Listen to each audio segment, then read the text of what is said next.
হাজার বছর ধরে আমি পথ হাঁটিতেছি পৃথিবীর পথে। সিংহল সমুদ্র থেকে নিশীথের অন্ধকারে মালয় সাগরে অনেক ঘুরেছি আমি। বিম্বিসার অশোকের ধূসর জগতে সেখানে ছিলাম আমি। আরো দূর অন্ধকারে বিদর্ভ নগরে আমি ক্লান্ত প্রাণ এক। চারিদিকে জীবনের সমুদ্র সফেন আমার দুদণ্ড শান্তি দিয়েছিল নাটোরের বনলতা সেন।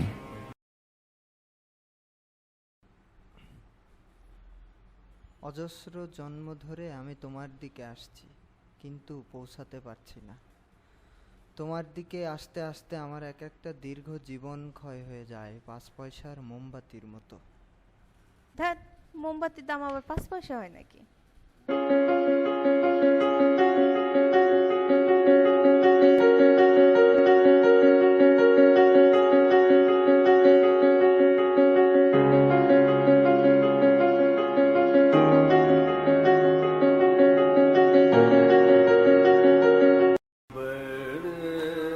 চুল তার কবেকার অন্ধকার বিদিশার নিশা, মুক্তার শ্রাবস্ত্রীর কারুকার্য, অতিদূর সমুদ্রের পরে হাল ভেঙে যে নাবিক হারায়েছে দিশা।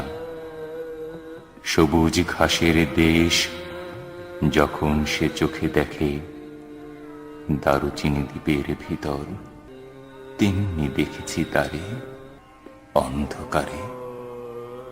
বলেছে সে, এতদিন কোথায় ছিলেন? পাখির নীড়ের মতো চোখ তুলে নাটোরের বনলতা সেন।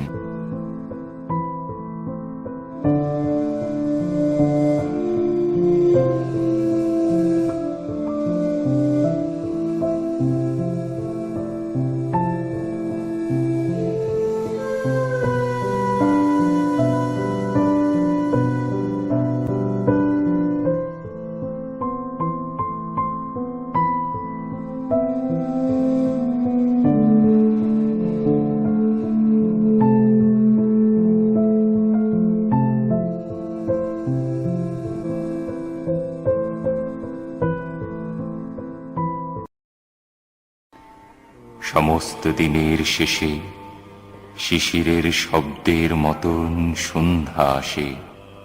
ডানার রৌদ্রের গন্ধ মুছে ফেলেছি, পৃথিবীর সব রং নিভে গেলে পাণ্ডুলিপি করে আয়োজন।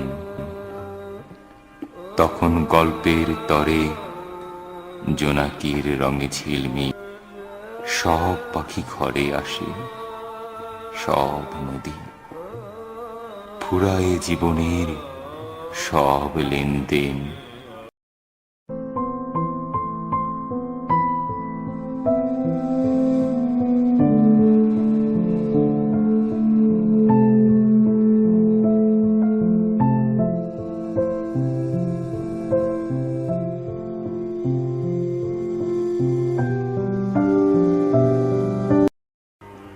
থাকে শুধু অন্ধকার, মুখোমুখি বসিবার